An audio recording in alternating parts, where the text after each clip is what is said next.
Welcome to Blog 6050. I'm Jira M. Rosario, and this is my entry for Week 12 DevCom Portraits, which showcases how the DevCom course prepared DevCom alumni for their current work or careers. Today, we have Miss Ray Maongka. She graduated 2019 and is currently the Communication Specialist of the Department of Trade and Industries, or DTI. So, hello po, ma'am. Could you introduce yourself po for the audiences? All right. So, hi po, good day. I'm Ray Moongka, batch 14 originally in the University College of Development Communication, and I graduated 2019. Currently, I work at the Department of Trade and Industry in the Communication and Information Service. So there, I'm a trade industry development specialist where I handle communication projects such as the social media and call center and other special projects of the department. Could you give us more of an insight what your specific role entails? What specific projects do you do? And would you say that it is related to the DevCom practice po? All right. So, as a communication specialist sa DTI, I mainly manage the social media operations. So, from Facebook, Twitter, Instagram, YouTube, TikTok, we create content, organize, and plan for it. Actually, gumagawa rin kami, isa ako sa gumagawa ng content doon and paste doon kasi walang choice. So, yun, from pre-production na pagsusulat, content generation planning, na nagpe-prepare kami doon, and then for the production, so one-man production team. And then as well as ako din yung talent, and then for post-prod naman, doon sumasama yung teammates ko. So, kaya ko naman mag-post-prod. So, editing yan ng audio video. Pero mas nakarely ako sa kanila since expertise nila yon. And unti lang, I mean, meron naman akong alam, but not that in-depth. So, yun, I create social media content for the department in all its platforms and coordinate with other regional and central offices ng department to gain content from them since nasa head agency, nasa main office ako ngayon.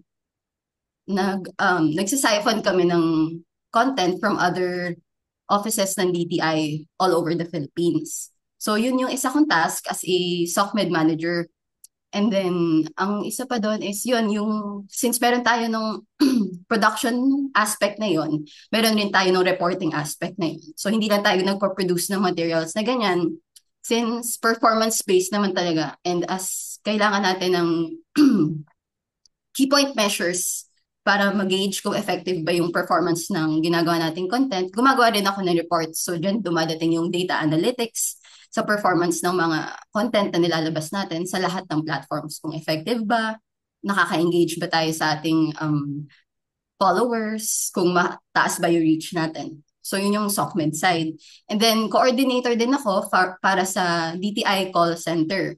So the DTI call center is DTI Direct, it's the project name, and our hotline is DTI 1384.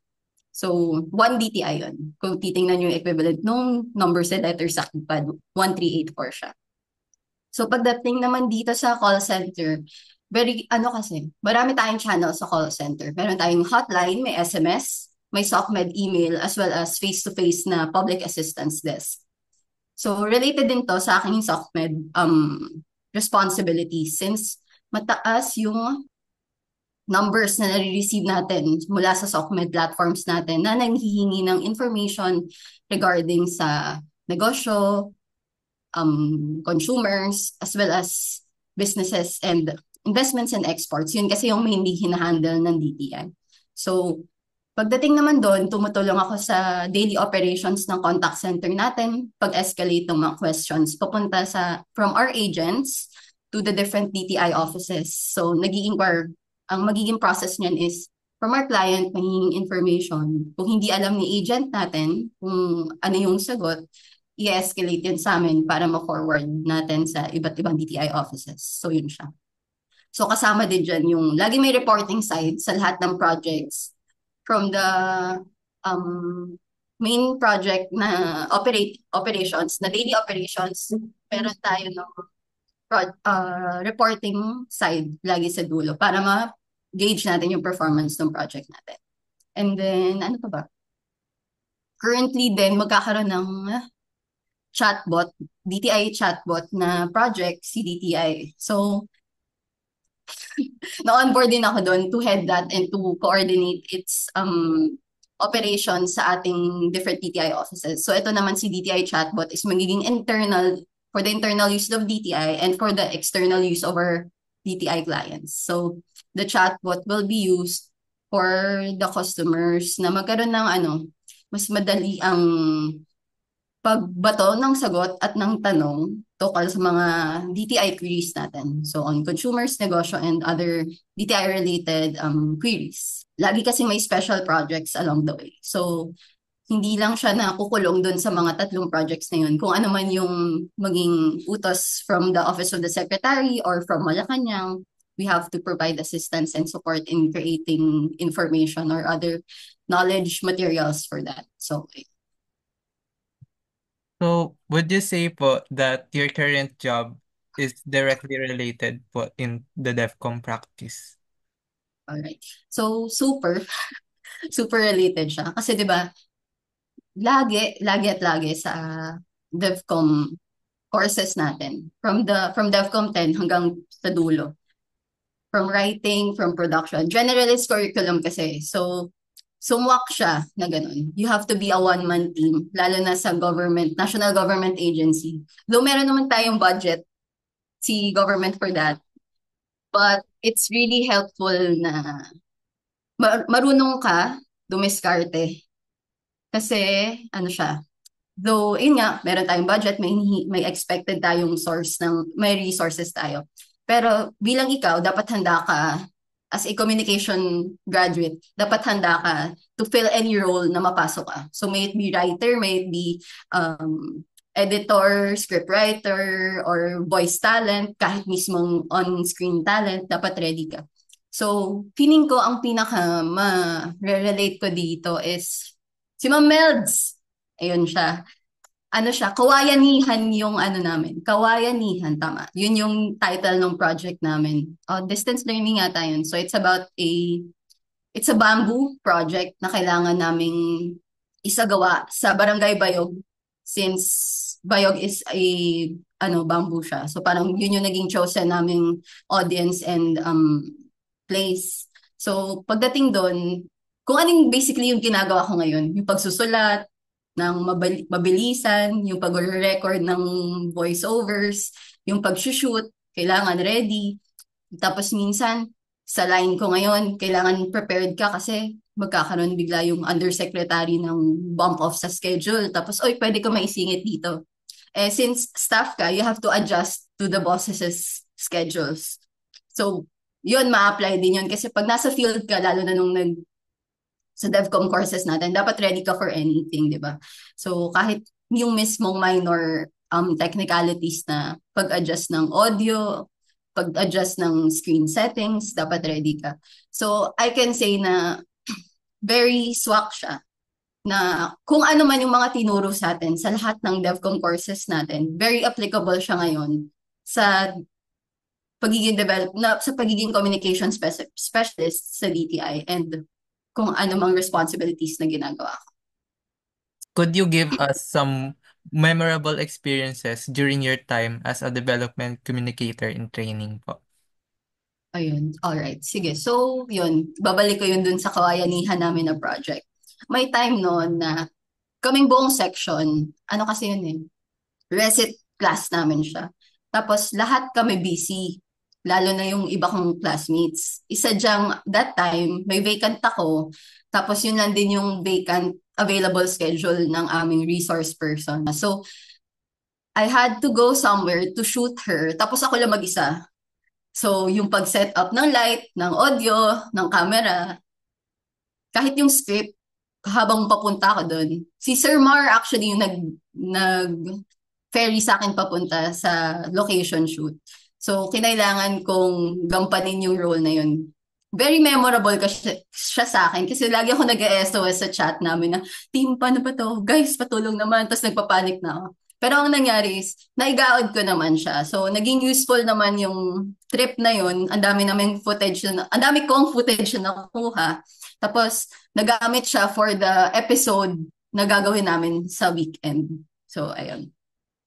How do you think DevCom prepared you for your own career? Na parang sinabi niyo po na DevCom really helped you to be a one-man team na you can fill any role. So, Tama. Kasi hindi lang siya, 'di ba? Hindi siya yung usual learning within the corners of the classroom. So sobrang helpful ng recipe classes natin, ng fieldworks natin, kahit yung socialization na nagiging natin. Kasi ako, introvert talaga ako. Pero dahil wala kang choice no undergrad, kailangan chummy-chummy ka. I mean, hindi sa pagiging plastic ka, pero kailangan mo kasing makitao. Kailangan mo talagang mag-evolve, mag-grow kung paano ka makikitungo ng maayos, 'di ba? Makaka-relate 'yun din yung yung relational ability mo lalo na sa mga subjects natin during that time, yung mga info sources natin na nanggaling sa communities, kailangan ma-develop mo yon. So hanggang ngayon, na-apply ko pa din siya. And then, very though iba na kasi ngayon. Noon grassroots kasi 'di ba? No undergrad grassroots tayo. Mas mabilis. Basically sila yung pumapaligid sa atin. Ngayon naman is different set of people. Natutunan ko rin sa DevCom kung paano ka makikipaghalubilo sa iba't ibang set ng mga tao, kung paano mo makukuha yung content or stories na kailangan mong makuha. Tsaka yung pagiging prepared for anything. Yun talaga. Sobrang laki ng role ng DevCom kung paano ka ma-prepare sa lahat ng mga pwede mong magawa kung ano ka, communicator ka. could you give us, freshies, some advice po on how we should, ano, yun, advice for what is up ahead sa DevCom? Alright, so, ano, feeling ko, advice na to as well as my regrets. Yan. Siguro, laging take initiative. Be a sponge as much as possible. Kasi you can learn so much from our professors. Ang gagaling pa naman ng DevCom professors natin. Isipin nyo na hindi kayo natututo for the sake of learning, pero natututo kayo kasi magagamit nyo yan in the future. Ganun siya. Na kung ano yung tinuturo ng mga professors natin, it's like tools sa weapons sa arsenal mo in being a communication officer or specialist or a communication graduate. So yun, lagi niyong babalikan, bakit ko ba inaaral to? Para saan ba tong pag-aaral na to? Lagi naman dumadating sa point na oo, mahirap yung times na nagsasabay-sabay lahat ng deadlines natin, deadlines nyo.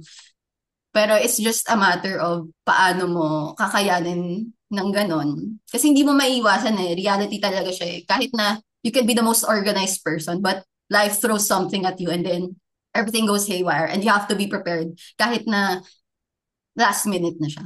So yun, being a freshie, absorb everything you can. Wag niyong ano yun? Don't take your professors for granted. Don't take your subjects for granted. Kahit yung mga minor courses nyo, lagi kayong may mapupulot dun eh. So being a communicator, paano mo magagamit yung learnings mo from your other courses na hindi communications, your electives as well. So 'di ba, sa DevCom, yung courses natin is how you communicate. Yung electives natin is what you want to communicate about. So yun din, nakakatulong din na pumili kayo ng courses na meron kayong you're passionate about. Kasi ako, hindi naman communication field yung una kong naisip na ginagawa ko. So, naisip ko na nasa technical scientist environment side ako. Pero napunta ako sa communications. Pero ang nangyari is, dahil yun nga yung passion ko, lahat ng electives ko was about forestry, agriculture. So yun yung pinili ko. Pero again, nasa DTI pa rin ako na wala naman connected doon. But it helps pa rin na you pick courses na you want to communicate about, na you're passionate about. Ayun. So I think that's all of the questions that we have so far. So again, I am Jiro M. Rosario and thank you, Miss Ray Maongka, for being the resource person for my DevCom portraits. And then thank you. This is Jiro M. Rosario signing off. Bye!